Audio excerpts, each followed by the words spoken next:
Information warfare is a fuzzy topic.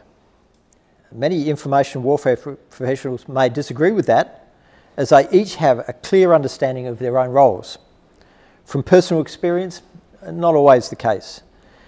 Each may have a different understanding to their counterparts. Is it just using masses of information and a bit of technology to generate some data analytics? Is it interrupting adversary decision cycles in the censor to shoot a link and therefore mainly EW? Is it shaping an individual's perception and therefore is it a PSYOPs thing? Is it obfuscating our own capability and intentions and therefore is it deception and OPSEC? Is it communicating the truth to the Australian people and therefore in the realm of public affairs? Whatever information warfare might be, it now has a recognised domain with the rather misleading name of cyber, just like land, maritime, air and space domains.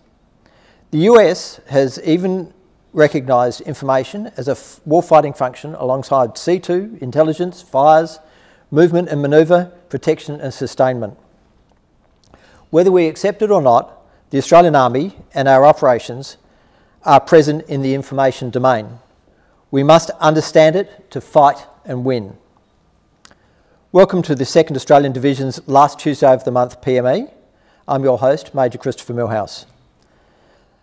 Tonight's topic is focused on information warfare, what it is, where it has come from, and where the Australian Army could go with it. Our presenter this evening is Major Jeremy Barraclough. Jeremy has considerable experience in the information warfare domain. He has academic experience, having studied information operations as part of his master's qualification, and practical experience from working at tactical and operation levels, variously in conventional and special operations forces with Australia, US and UK engaged in information operations. As usual, some quick notes before we start.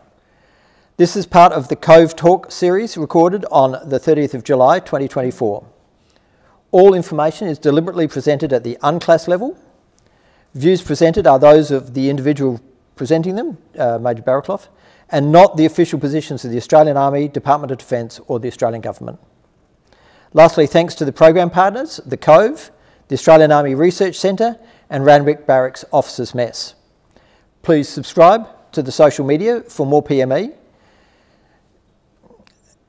At the end of the, a phone number will appear on your screens and you can participate in the conversation by sending in your questions. Please put your hands together for tonight's speaker, Major Jeremy Barraclough. And it's very pleasing to be back here again presenting as one of these PME series. We're now in our 3rd year running these things and it's just going from strength to strength. It's a platform to inform and influence and educate our people and the people who surround us and help us go. And again, I'd actually like to extend my thanks to the Randwick Barracks Officers Mess to be able to make this, and this is where we record it, and it's the audience that we get here, the Cove and the Australian Army Research Centre, and particularly the audience, because without the audience in the room and online, none of this will be possible. And I just note that we're going strength to strength with this, with the predictability of it. The Cove YouTube channel, for example, now has 4,000 subscribers, so it's not an insignificant audience. So for tonight's presentation, this is a development on some of my previous thinking on information warfare and one of my previous presentations in the years past. What I'm going to do is talk a little bit about where it has come from and where it could go, particularly with relevance to the Australian Army, about how we could function in this domain. And having said that, I'll be absolutely clear, this is just world according to Jeremy. This isn't official policy of the Australian Army, Department of Defence or any arm of the Australian Government. The views expressed here are mine and mine alone, and I take full responsibility for them. So the way I'm going to talk about this tonight is I'm going to break it down into 4 parts. The first part is basically just some labels and definitions, just so we've got a few landmarks to help us navigate the topic, because as Chris said, it can get pretty fuzzy and confusingly, many people use different terms for the same thing, or worse, the same term for different things. So for the purpose of tonight, we'll get some clarity on that. The second step, we'll have a glimpse into the future, and bear with me, we're going to get a glimpse into the future by looking at some of our recent history. Next, I'll talk about where the next step of the evolution in information warfare could go. and then I'll conclude with a bit of a so what and recommend what I think the Australian Army could be doing with some of these futures in the information warfare domain. So I'll go through these prepared remarks, and then at the end of that I'll open up to any questions, and I do encourage strongly any commentary or discussion as we go along. And for those who are really academic nerds, there's some references at the end, but you're probably going to have to go online to be able to read them or get the references off the slides from the YouTube channel. So with that out of the way, let's kick off. So words do mean things, and precision's important because, like I said, we have to be able to know where we're going and have landmarks by which to navigate. And I can't help but start with, a familiar landmark to all of us on the left-hand side of the screen there, which is a good Prussian friend. So he often gives us the Western perspective that war is just a continuation of politics or policy by other means. So that by that definition, war is politics, but it's with the application of violence, or at least the threat of the application of violence. Therefore, the inverse, combat without a political purpose, is just violence and barbarism for no end, for no purpose necessarily. However, when people start talking about how we go about and do this influencing will without violence, we get some really unhelpful definitions, and this is where it starts getting conflated, where people start talking about things like political warfare, information warfare, hybrid warfare, or worse still, grey zone tactics, which is just the absence of definition, and it sort of refuses to get pinned down. So, putting a pin in the Western perspective there, and we move along the screen to a more Eastern perspective, and we get this out of the 1999 document from a couple of PLA colonels when they produced Unrestricted Warfare. It does provide some insight into their perspectives when they say they agree that warfare is a continuation of policy, but they depart from the Western perspective because they see that nothing is off limits. Hence the title, Unrestricted Warfare. They even propose that in certain circumstances it is actually acceptable to target civilians using violent and non-violent means to ultimately influence the will of the people. So it is truly unrestricted in terms of the means, in terms of the targets, and in terms of the methods. So if we come back to somewhere in the middle between East and West, and we land on to the third book there, 2015, which is basically a Western assessment of a Russian perspective. Their way of war was titled Maskirovka 2.0 in this document, and that just describes specifically a hybrid or grey zone warfare. And the point of that is it's acting below a decision threshold or a discrimination threshold. And there's an example later on in the presentation. And what I mean by that, it's acting at a level below what would invite a decisive response. So it includes doing one thing, but propagating a narrative that you're doing exactly the opposite thing. It's obfuscating identity or the sponsor of the action, and it's denying responsibility for things that are occurring. And we can probably think of some operational examples, and I'll bring one out in the activity later on. And then the last one on the left-hand side there is a more recent 2020 study, which came out from USMC University Press, and it provides another interpretation of how the PLA and CCP interpret political warfare and how they see it as pervasive and enduring, and it exists before and after warfare is actually declared or violence actually occurs. So to sum it up in a single phrase, their perspective is political information warfare is winning without fighting or winning without the need to resort to violence.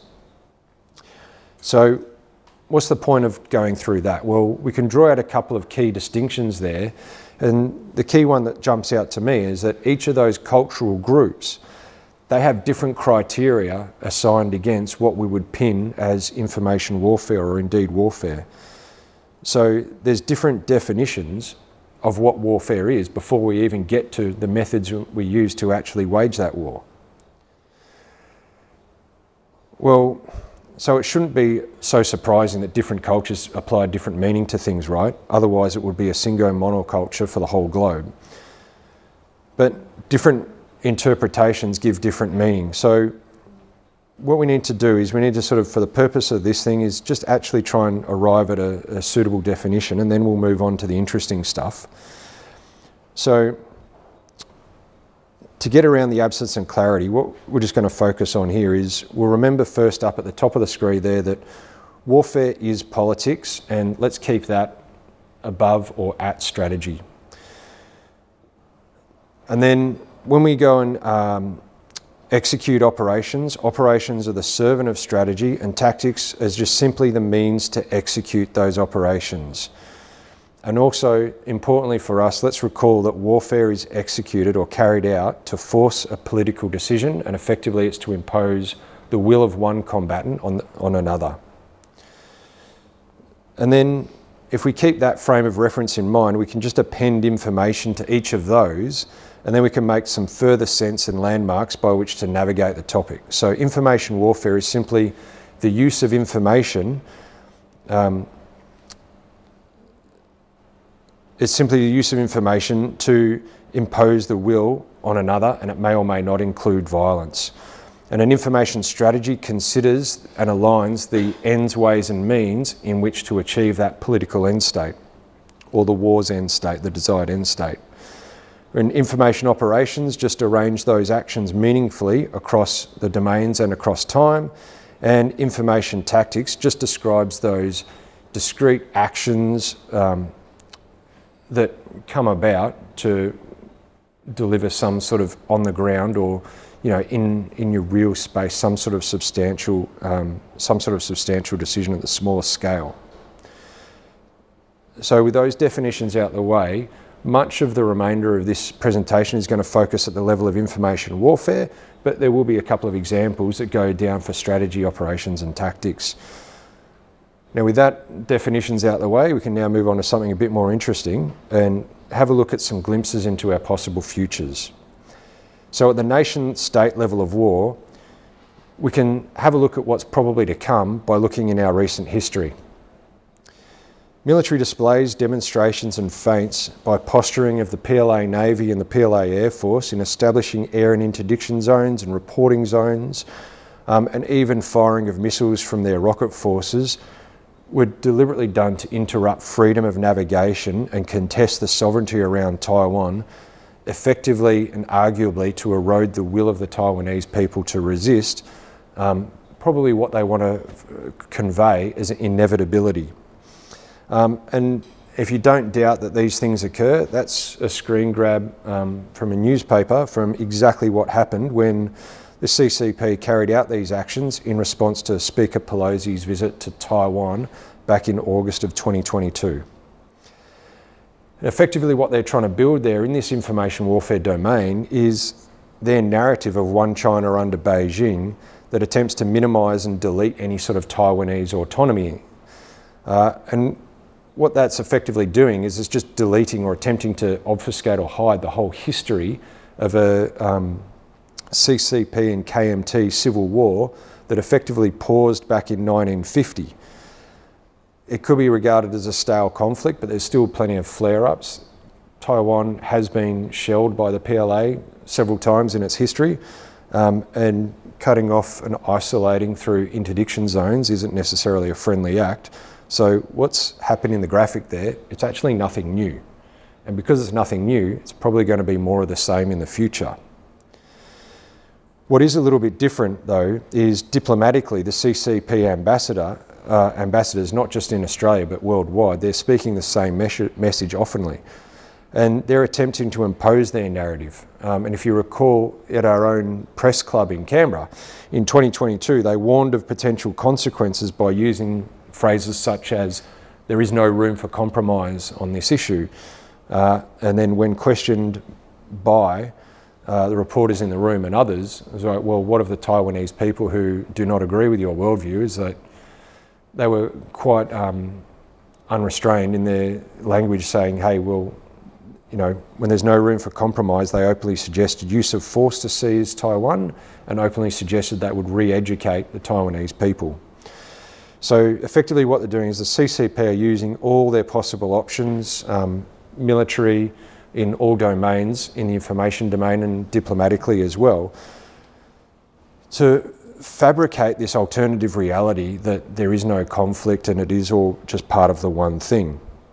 And effectively attempting to undermine the truth of the matter and diminish any sort of alternative worldviews or perspectives that are coming out of Taiwan and the Taiwanese people. Demands to consider it as one China under Beijing is effectively attempting to eternalise the Taiwanese struggle. Examples such as the 9-dash line to legitimise the PLAN and PLAF, AF, unsafe interceptions of Australian, US, Filipino platforms in the South China Sea is just an example.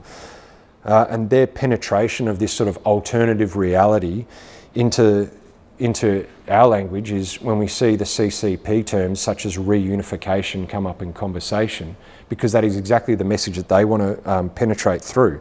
Because if we go back to the facts of the matter, it's still effectively an unresolved conflict between the CCP and KMT. Therefore, the more appropriate term to use from our perspective is probably, I would suggest, unification, because it is still part of one China, but Taiwan still is an autonomous region that remains a territory from an unresolved civil war. So I guess the point of that is it takes us back to political information warfare. Potentially, I would suggest from the CCP perspective, is political warfare is information warfare, and it is central to their concept of winning without fighting. Okay, so we've gone through a short glimpse into a future. Let's take a few steps back, and what I'll do is I'll just walk us through a couple of different waves of information warfare, where it's come from, and a few places where it could go. And information warfare is not just a thing that we do through technology. It's been around for a while, and a couple of references I'll point to, which are really quite illuminatory on this fact, is Thomas Ridd's book on active measures and Andy Marr's paper on information age proxy warfare, if you are playing at home and if you choose to get some more information. The first wave of information warfare, and credit to Thomas Ridd for all these first 4 waves, it can be characterised as disinformation. So this first wave of disinformation, a great example comes from around the 1920s when the Soviets were still trying to protect their revolution. And a great example, there was a movie, if you go back to black and white, Operatia Trest, based on the real operation for the Russian Soviets, trying to protect their revolution by effectively creating a false monarchist movement. And what they were trying to do was either identify, co-opt, sideline, move aside, isolate, contain, or just kill any monarchists or counter-revolutionaries that remained in Russia or Europe. Basically, this first wave of information warfare, classified as disinformation, think very much cloak and dagger, high resources, to achieve very discrete, bespoke, generally targeted towards individuals, such as key leaders and key actors. The second wave came about during the Second World War, and to sum it up in one word, it's professionalisation. So professionalisation here, it's where the military took the lead because we needed to during the Second World War. Military deception deliberately aimed to cause our adversaries to reveal and commit forces to their own detriment. An example is Operation Fortitude South, shown in the graphic on the left there, where entire ghost armies were created in terms of orbats, signals, false movements, things like that, and even whole battalions of inflatable tanks and other pieces, so that air surveillance and other assets had something to look at to give those false signals and false attribution. Operation Mincemeat, on the graphic on the right-hand side there, that was basically a ruse to deceive Allied intentions by planting false information and plans onto a corpse that was deposited into the sea to be picked up by AXA shipping. So the ruse was feeding false information so that would feed into their intelligence cycle and then give an alternative story about what the Allied intentions were. So when we think the second wave, think professionalisation, about hiding our capabilities and our intentions. The third wave, again, going back to the Soviets as a great example, the third wave can be effectively summed up as active measures.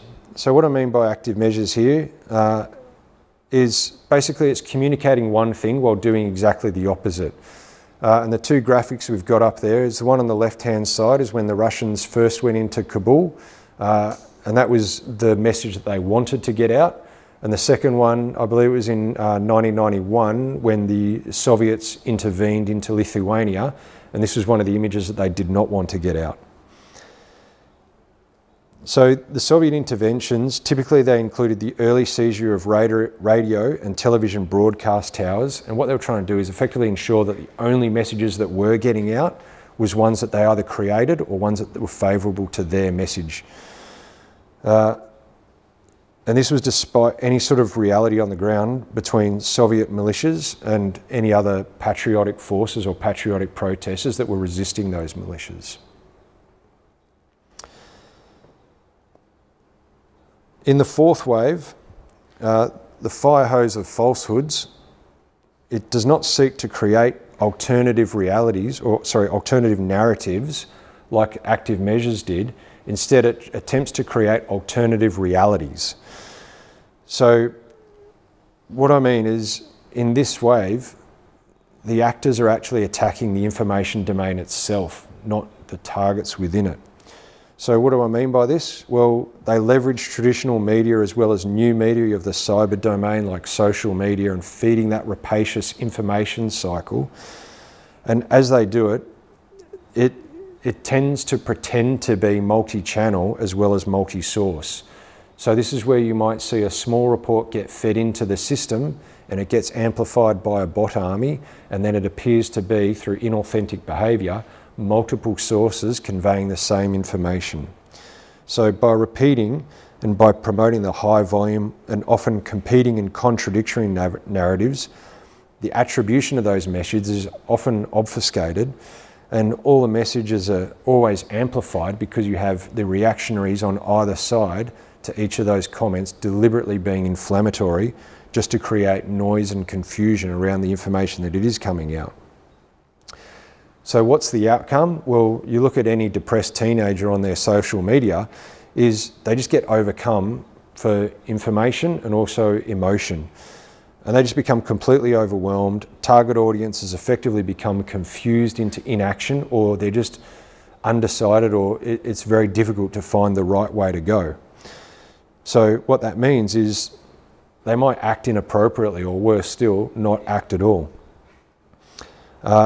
And the reason why we've got Putin up there is because you look at any of the Russian statements that come out, particularly around Ukraine in the around 2015, 2016, all the way up to today, they'll make false statements. Those false statements will get amplified on state television, such as RT and any of the Russian proxies and any of the Tucker Carlsons of the world type people. And they'll get actively promoted by things such as the Russian Internet Agency, which is one of Prigozhin's troll farm, troll bots coming out there.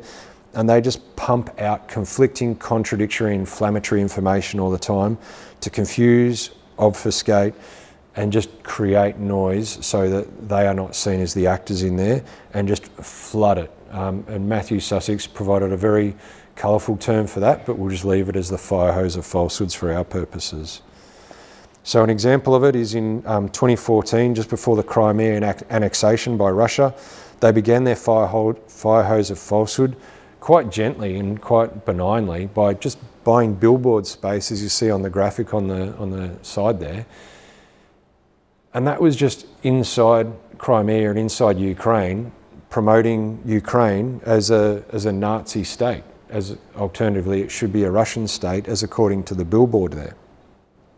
And around the same time, RT, Russian state-sponsored television, it showed women agitating in Ukraine. In one particular example, one particular thread, there was a woman in one of the Ukrainian towns agitating, sprouting effectively Nazi-like rhetoric of crushing Russian-speaking minorities.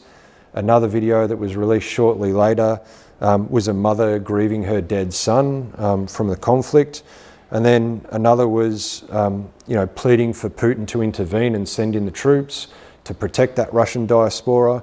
And then another one could have been something straight out of a 1940s propaganda video of the the Russian-speaking patriot proletizing the workers in the factory floors. The only problem was that it was actually the same woman in all videos and later identified as a Russian agent. So they will throw these things out there, and sometimes it's quite benign, and sometimes it takes on the cloak of benevolence. The little green men were the last element in the annexation. And this goes back to the discrimination threshold that we were talking about earlier. These were Russian-speaking soldiers using Russian equipment and even driving Russian-plated vehicles. And they even trolled out the familiar line of, you know, being there to protect the Russian-speaking diaspora and creating images such as these to soften up their image as the polite green men rather than the little green men or Russian invaders. Arguably, this lack of unambiguous attribution contributed to the West's reluctance to decisively intervene to push these militias out and support Ukraine, despite the fairly obvious sponsor and intentions of those little green men as they forcibly seized Crimea from the Ukrainians. Okay, so moving from that past, we're going into where technology abounds. So invariably when we start talking about the future, somebody in the room goes, what about AI? What about machine learning? What about bots? What about technology? And yes, technology is important, but technology is not the decisive game changer that everybody might think it would be. It is important, but it's not key and vital. But they are capable of delivering believable images that are incredibly lifelike and realistic. Here's a couple of my favourites.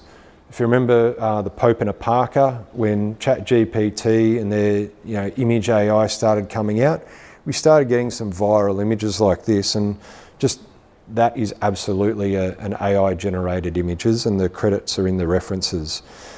So these images and images such as these support the creation of alternative realities. Some of these might be believable, some of these might be very closely linked to fact, and some of them might just be created simply to provoke a reaction. And as you can see in the image of the violent police arrest of Trump in the corner there, that's deliberately intentional to cause reactions on either extreme of the political divide.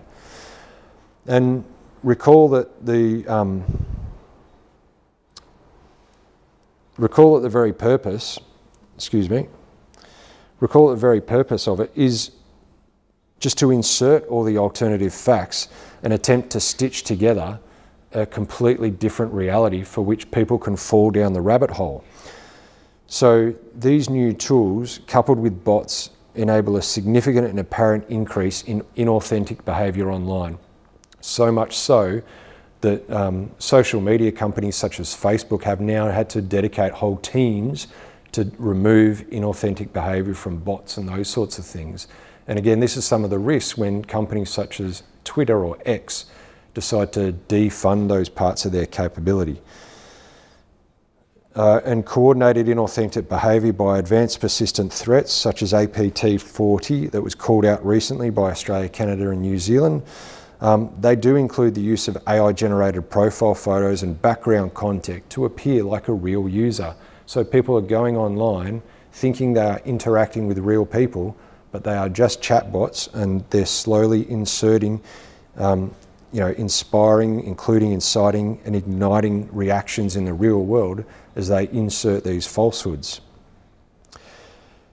So for now, what I'll just leave with the AI and bots and technology is it's just old wine in new bottles. It's the same thing, it's still the fire hose of falsehoods, but the only difference now is that fire hose is much bigger and it's pumping more out every day.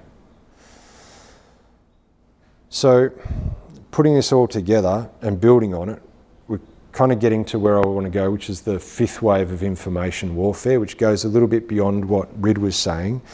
And we'll label this as epistemic warfare, so basically war on knowledge itself. So rather than just being a subject of information warfare, the public now actively participate in it. And Tom Nichols' book is actually quite instructive in this. And he laments that many actually value their ignorance today, which is quite disappointing. People will pass from the uninformed to misinformed to willfully ignorant as they choose to not be educated.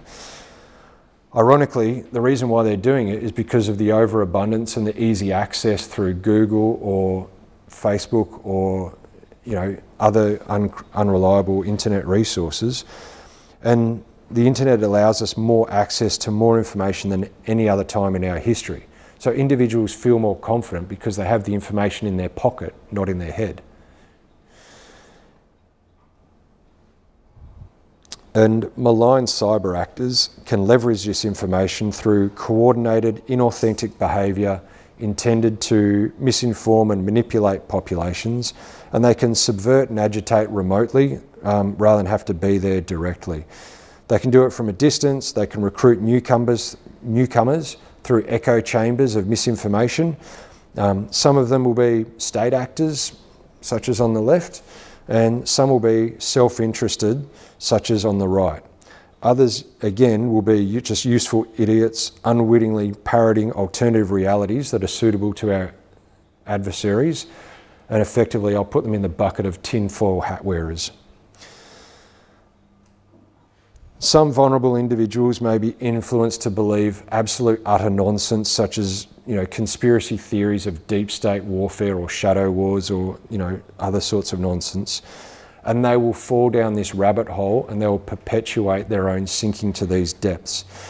And unfortunately, it's just a fact of the matter of some of these rabbit holes will have a lasting and enduring effect for long periods, and reconciling these individuals back with reality, it's often a very long, very difficult and very emotionally painful process. The bottom line here for epistemic warfare is that these actors may not understand that they're even in an information war. Not only do they not even understand it, that they don't understand that they're in a competition of ideas, let alone who is pulling their strings, paying their bills, sponsoring their actions, or amplifying their message. Even when shown compelling evidence and logic that contradicts their long-held beliefs, these groups will often actively resist facts and truth. But why? Why will they resist? So the reason why, and the best reason I can find, is called cognitive dissonance, and the best and simplest example I can find to describe cognitive dissonance comes out of a Dilbert comic. So if you can't read it, I'll just quickly go through it on the screen there for you. Dilbert's pet Dogbert is talking to one of his co-workers, and he says, "Isn't it strange that you have this dead-end job when you're twice as smart as your boss?" He goes on to say, "The hours are long, the pay mediocre, nobody respects your contribution, and you freely choose to work here." And faced with this reality, the co-worker responds, "Well, no, that's absurd." Then the co-worker pauses and thinks, obviously faced with that cognitive dissonance, and he goes, "No, wait, there must be a reason. I must work here because I love the job." And then Dogbert, having achieved his objective, he walks away, and the co-worker is now further down the rabbit hole, having faced this uncomfortable truth. And facing the uncomfortable truth, rather than accepting it and then moving on, they just confect a logic to justify their own behaviour. And that is cognitive dissonance. It's a real pressure that's felt between one's beliefs, thoughts, words and deeds. And like our comic character shown here, people will rationalise and fabricate a logic to justify their actions, often doubling down and digging themselves further into the rabbit hole. And if you don't believe me, well, hey, group conformity is a great example of that. So individuals will adjust or hide their personal beliefs, even when they're contradictory to the group, in order to fit in and not feel that social pressure. Social media echo chambering amplifies this effect, as it seems to the individual that everybody has the same worldview as you, because that's what your algorithm will feed you on your social media. And even for us in Army, there's a great example in the everyday of group conformity and pressure. Just look at us wearing uniforms and turning up to PT however many times a week. That is an example of group pressure and pressure to conform. Cognitive dissonance can also be forced through reciprocity, and reciprocity again is a real concept. Gifts, even unsolicited ones, can create a sense of indebtedness. And they're only resolvable by repaying the favour. Again, examples are in the everyday. So just think of the example of in the morning, someone buys you a coffee, you feel compelled to return the favour because you don't want that indebtedness hanging over you. And again, another one is incrementalism. So incrementalism is as these little favours begin to stack up, can also be called a foot in the door. So as these little favours begin to stack up, you know, criminality and corruption often begins that way because people will seek concessions as, you know, one coffee becomes 15, becomes cars, or hotel rooms, or things that aren't quite there, and eventually it becomes a cover-up of previous favours given. So eventually, this is how people can be co-opted to join or act on behalf of a group. And what I've just described there is how individuals are often recruited to clubs, cults, criminal gangs, terror groups, and even suicide bombings. As people lose touch from the mainstream as they get falling into these sorts of groups, they might become distracted into somebody else's rabbit hole, divorced from reality, and then acting outside the community's good interests. Okay, so we're getting to the back end of the presentation, and this is where, you know, people have been listening to me for a while and they go, all right, smart guy, you tell me what we need to do about this now. Okay, so we're getting there. So the reason why I put up some of these graphics here is the Australian Army is one of Australia's most trusted institutions. We're a representative part of the Australian community. We are welcome everywhere. Indeed, being Anzac and deploying the Anzac spirit is seen by many as being synonymous with being Australian and having Australian spirit. It's positive, it provides inspiration and encourages service to the nation. And tangible proof of that, we are a significant part of Australian history and identity. Every Anzac Day and every Remembrance Day, you will see hundreds, if not thousands of people gathering in memorials in almost every single town in Australia and wherever Australians gather overseas. The so what is we're already a trusted institution, therefore we have so much potential in the information domain for influence. Okay, but what should we do with that potential? Well, as a trusted entity, the Australian Army is a trusted voice, and we are trusted because we are benevolent, we are competent, we have integrity, and we do what we say. We're fairly predictable. When the Australian institutions are under attack, they're being doubted or overwhelmed, well, the Australian Army, and largely the Australian Defence Force, we can assure our population, and arguably that's why the reason is people such as General Fruin get put in charge of things like Operation COVID Shield, which, if we recall, was the rollout, so the Australian government implementation of the rollout of the COVID vaccine and all the logistics that went level. So above the tactical level, the Australian Army can assure our population by providing confidence and assuring those other national institutions. In crises such as war or national disaster, the people will feel fear, confusion and danger. They will be uncertain as to their own future, let alone their own bodily safety. And here's the opportunity for us, and I love this photo because it really does tell us exactly what we do here, not because we're doing humanitarian assistance, but because the Army delivers its effects where its people are. Whereas the other components of Air Force, Navy and others, they will deliver their effects from afar, whereas our human beings will be on the ground with other human beings, be they friend or foe.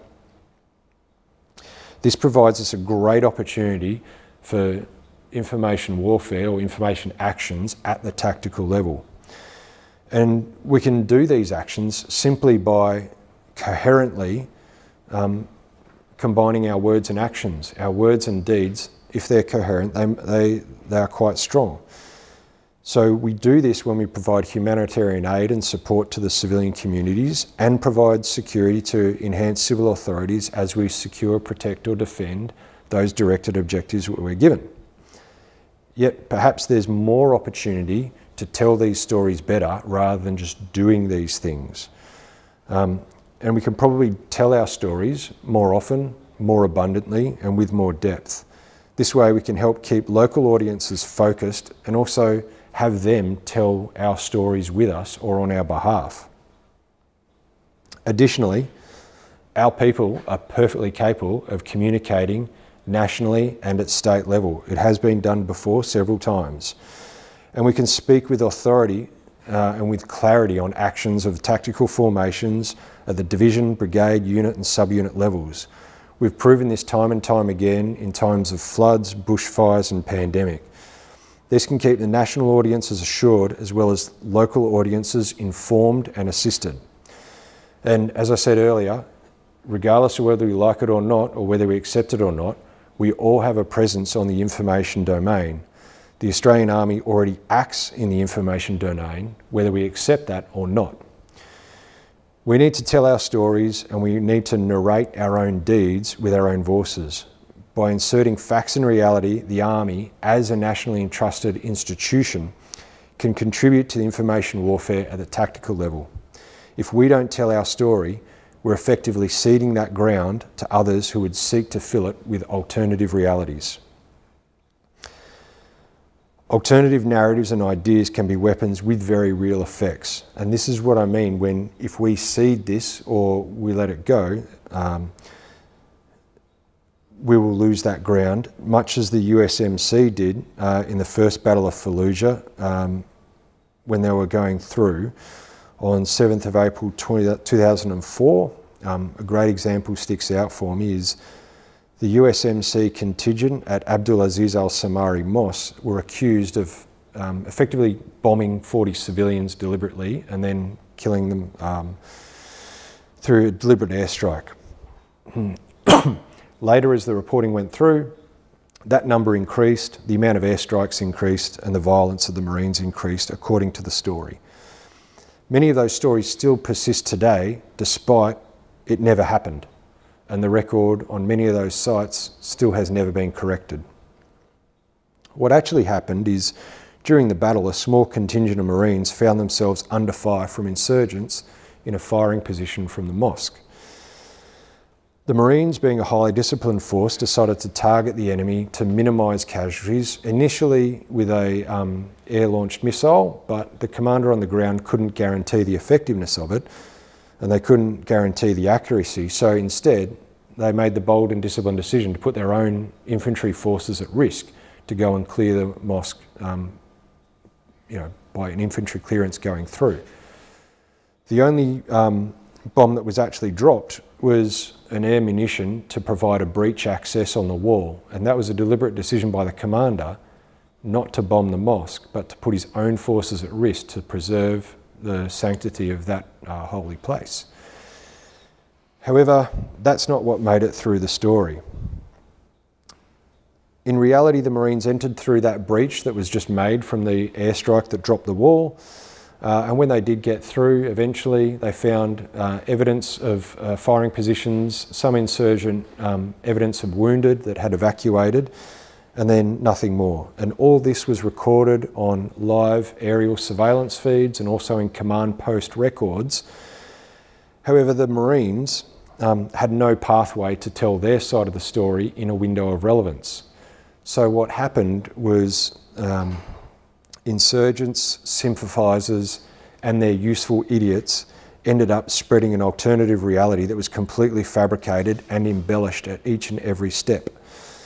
Eventually, stories like that, left unchecked, reduced the international diplomatic support for the US to carry out that particular battle in Fallujah, and then it subsequently limited their options.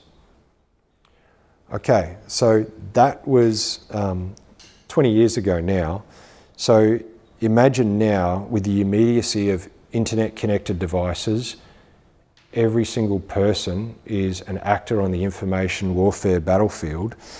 And now imagine as well, each one of those electronic devices can also be attached to a bot farm or inauthentic behaviour that can immediately generate deepfake, real lifelike imagery. And then once we get that in, we're starting to get a bit of a picture or a bit of a feel for what the future strategic situation could look like for the information domain. So on that pessimistic note, fortunately there is a bit of a mitigation and prevention. The Australian Army, we can tell our story right now, we can tell it truthfully, we are trusted to tell it truthfully, and we can tell it with immediacy. To do otherwise, we're ceding the ground and we're letting somebody else fight in the information warfare domain. So the bottom line here is that information warfare, it's not new. The soldiers in both images, the militia in 1938 and some of the 2nd Division soldiers on exercise last year, they participated in it, and they might have used different words for it, but it was still there, it was still something that was done. Information warfare is still warfare. It's still about a contest of political will to impose an outcome through means inclusive of violence and threats of violence. Information warfare is not a free pass that somehow removes violence from the need to, or removes a violent necessary means in warfare. It is inherently human-centric. Despite any advances in technology, and actors will leverage information technology that connects us or isolates us to provide us with an interpretation of events, actors and actions. A plethora of technology will ensure that there is an online media presence for everything we do and everywhere we go, whether we like it or not, or whether we accept it or not. The Australian Army is part of the information domain in information warfare, whether we like it or otherwise. We do have a proud history and we do have a bright future, and we are trusted by the Australian people. We have two options: cede this vital ground and hope that our efforts in the other domains will prevail. Alternatively, we can deliberately and proactively fight in this domain at the tactical level. So that concludes my prepared remarks. I'll welcome any questions and discussions now or later on. Thank you very much for your attention. You spoke about the Australian Army a fair bit, but this is a whole of nation sort of problem. So step up a level. What should the ADF be doing in the information domain generally? Are they well equipped to do it? Do they have processes in place to do it? Are they falling down in some places? Yeah, so I mean, not to speak for the whole of the ADF, and remember, world according to JB, not world according to Australian government. I think we're definitely well suited and capable to be able to deliver information effects. But I think, even just simple things, just being able to participate in it more. For example, like I keep saying, everybody is a player in the information domain. Like this presentation right now, this is an information action, whether we like it, accept it or not. And like I said at the start, this YouTube channel for the Cove, it has over 4,000 subscribers. So we are communicating an information message right now. And there is no reason why more voices in the Army, in adjacent to Army, so RUSI organisations, more RSL, more defence industry, there's no reason why we can't speak more and be more excited about what we're doing and get involved in some conversations. We tend to protect our identities a little bit more and protect our opinions a little bit too much, I think. If there's anything that I would say that the ADF needs to do more of, is we need to put our identities, our opinions and our voices out there more. And to quote the Chief of Army, we need to tell our stories.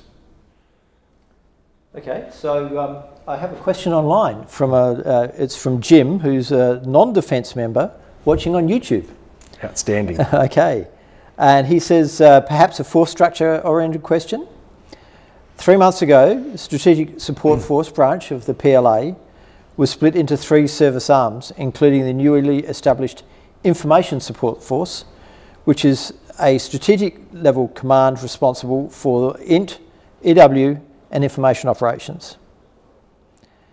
How do you believe this will shape the threat presented by the PLA with regards to information warfare, particularly in the age of social media and AI, as you described earlier? And do you believe that Western militaries could be at a competitive disadvantage in the IO domain in this near future as a result of this? Yeah, great question, and good to see we've got some people accessing the YouTube channel. I think there's kind of two examples you look at. Is we look at Russia's involvement in Ukraine, and then we look at some of the APTs, so the advanced persistent threats. And if we just Google that, there's plenty of them, and they've got different names. But APT 40, I think, was an attributed Ministry of State Security, or one of those, can't quite recall, where they were doing exactly what you're describing. It's strategic information forces to try and penetrate in terms of gain access to adversary systems, and insert things in the domains. And some of the other APTs were certainly using coordinated inauthentic behaviour to try and change the narrative in the homeland target audiences. So that's probably more of the same about where they're going. And the example I was going to go to with Russia is, much has been said of Russia's information warfare capability, its active measures, reflexive control, all those sorts of things, yet it has not been decisive in the Ukraine battlefield. Ukraine is still resisting. If nothing else, Ukraine is stronger, more consolidated politically, and more resilient than it has been in the last 20-odd years. Even Europe was doubting it would stand before 2015, let alone 2021. Russia's information warfare campaign was not decisive. They had a quick win with Crimea as they snuck in, as arguably a deception observation effort. But it's probably not going to be, as doom and gloom as the sky falling down as we think it might be. I think the thing that they're probably going to go after is more what I was saying about the firehose of falsehoods, learning from the Russian experience, where they try and create echo chambers that will fight one another and provoking both sides to divide a people against itself, which, it's a very, sort of Soviet communist methodology, and they're probably going to go somewhere down that same line again, just using some of the new tools available to them. So I hope that answered your question, Jim. Thanks very much. It was a cracker. You might also argue that the Russian information campaign within Russia, which we don't see very much of, has been quite decisive in maintaining support for their operation. Whereas externally, less decisive, but still important for them. Yeah, no, good pickup, and I think that's exactly where Russia has been focusing, because they need to maintain the support and will of their own people, given their substantial and significant casualty rates, arguably for very little benefit. Yeah, as we all do. I have another question online from Captain Blake. Everyone is an information warfare operator. That's his quote sort of thing. How can Australia build resilience within its general population in this domain? How would you suggest the ADF can contribute to this? Oh, great question, Blake. Love it, thank you. I think there's a couple of cool examples from Europe, and yes, different strategic theatre, so different imperatives, different narrative. But if we were to look at how do we strengthen the resilience of the Australian people, there's a great reference document that I'd recommend to you called the Resistance Operating Concept, and that is, it has inside there things like I think it's the Swedish total defence model, and what it does, it essentially says, okay, everybody, in times of crisis, you might need to be able to support yourself for a period of time. Not saying that everybody needs to build bunkers in their backyard and stock up on canned food, but there are little things we can do to make ourselves a little bit more resilient. And Australians are great at this. Like, we know we have floods and, droughts, fires all the time. It's in some of our favourite poetry, So it happens. And you go up to Northern Australia, they're used to it, because, there'll be times when roads get cut off due to seasonal weather, and it's just a thing that happens every year, and we get through it. So I think we can all be a little bit more hardy, and you know, having a bit more sense of nation and a little bit more selflessness is probably where we need to go. As in Army, we get it because you know we're doing that selfless service to the nation every day, and not to say that Australians are not selfless, but you know, getting that sense of community back out there and having a little bit more capacity to help ourselves, help each other, and you know, even little things like volunteering in the state emergency service, a great community resource that probably needs a little bit of love. Okay. I have one last question. It's not dissimilar to the one we just answered. From Warnosa Rakowicz, I think. It's a Polish name, and I'm not very good with Polish names, who's in Canangara at the moment. In the second part of your presentation, you have offered examples that generate, inform and educate effects on domestic audiences, particularly essentially public affairs, as we currently understand it. What do you recommend Army does to deliver other effects, such as persuade and influence or deceive against competitors or adversaries during competition? Yeah, nice. Great question. I won't go too much into deceive, other than when we talk about persuading, it goes back to what I was saying in the graphic with the soldiers next to the dude in the tinny. When we deliver our effects, we're in the people, we're in with the people. And there was something I actually took out of the presentation, was how things like the training teams in Vietnam, how they went about doing some of their effects, and the armies and the Marines, when they were in there doing those effects, they were in and amongst the people. And you know, it's the old saying, you know, you're not in the conversation if you're not in the room, and you can't be in the room if you're not there, right? So just by virtue of our presence, engaging with those audience directly, you know, words mean things, and words are more meaningful if they're delivered by an authoritative figure. And you know what? You turn up in a uniform, you're pretty authoritative. You turn up in a uniform with an armoured vehicle and some weapons and body armour, you become pretty authoritative. And the only thing that undermines that authority is if you turn up and then disappear. So persistence is key, and that's one of the key attributes of Army when we deliver our land capability. Is we have endurance, we have persistence, and we have presence. And you know, domestically, I think back to my time in the RFSU, is you got into the community by just being in the community, and you had that continual repeating presence there, and people started trusting you and talking to you. So it was no different when you go overseas. You have that consistent repeated presence. The people start trusting you more than that other guy who doesn't show up. Okay, I think we're just about done for time. Jeremy, thank you very much for your excellent talk. And we'll be back the next last Tuesday of the month at the same time and on the same YouTube channel.